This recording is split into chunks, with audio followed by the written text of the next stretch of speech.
Welcome to all the E-Type Club members and E-Type Jaguar enthusiasts.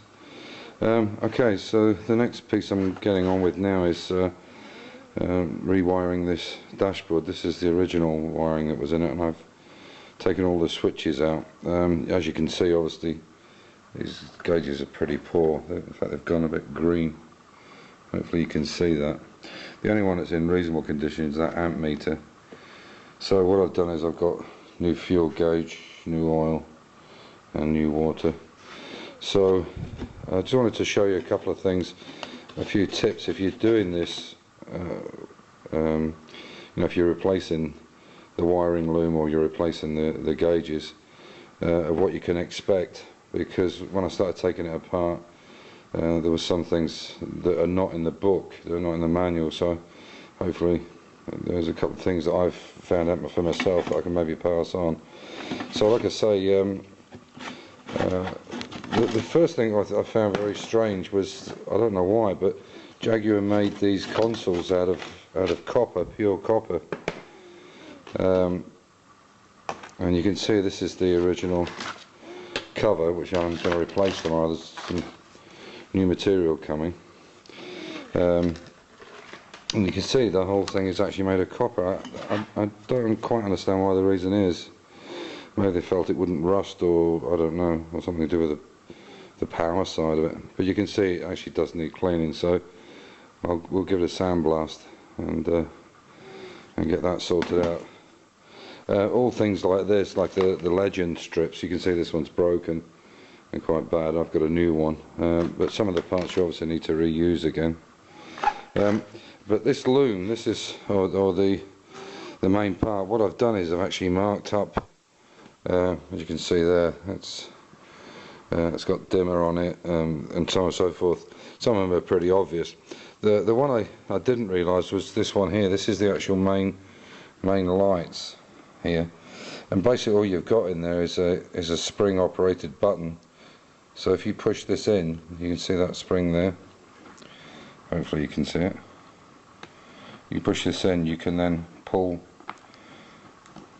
this off, and you can see there I use this, you can see there that it's spring loaded, and that's how you change this over. And obviously I have a new one of these because they're normally broken. As you can see, that one's got a crack in it. But I've tried, what I've done with the looms is trying to keep as much together as possible. Although you can go through the wiring diagram, obviously it's better if you can keep as much as possible together, so you know where it connects. It's quite a maze of wiring. The other thing I wanted to show you is I bought a conversion kit from S&G Barrett, and it's for the spin-on, for the spin-on oil filter. And it's quite an easy, this is about £80 I believe, something like that. The old one is nice to have, but it is more difficult to get a proper seal on it, and it's quite cumbersome to get it in there because it's quite tight against those frames.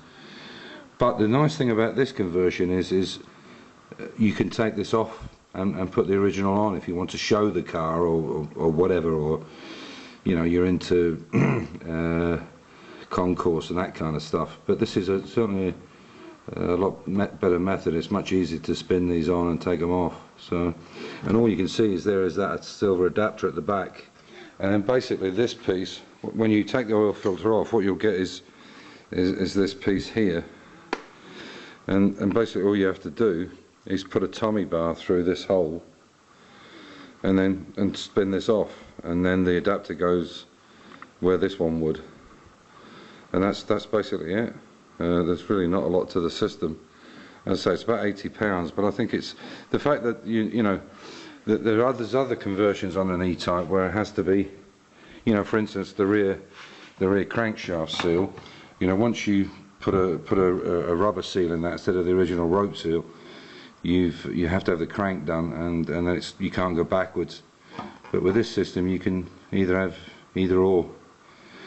Anyway, so we're getting there. The wiring's, a lot of the wiring's is in now, and on Wednesday the auto electricians are coming back, and hopefully we can put the dash and the centre dash in and start thinking about getting the car started up again. So the next few days I'll put the radiator together, put the Evans coolant in it, and get everything ready to actually start everything to start it up. And hopefully by the end of the week I can think about moving it under its own power, which would be nice. The last thing is I've got these trolley jacks, and I use it to have these for moving the cars around inside the workshop, and they are extremely good.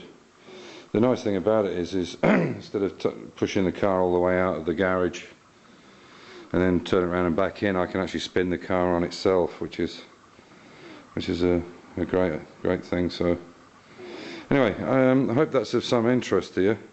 And when I start rebuilding this back together, as I say, I'll sandblast this now, and when we put it back together I'll do a video on it, and you guys can see what we're up to, and any issues or any problems I'll let you know. Oh, that one there, by the way, that's cigar lighter. That one, that's cigarette lighter, cigar lighter. That just spins out. It's got a thread, internal thread here, and you just hold this and then spin the front out, and that's the other one. The starter button's got a nut on the back, and the rest is pretty basic. They're pretty easy. Anyway, hope it's of some interest to you, and looking for the next update, and if you like them, please subscribe. Bye for now. Take care.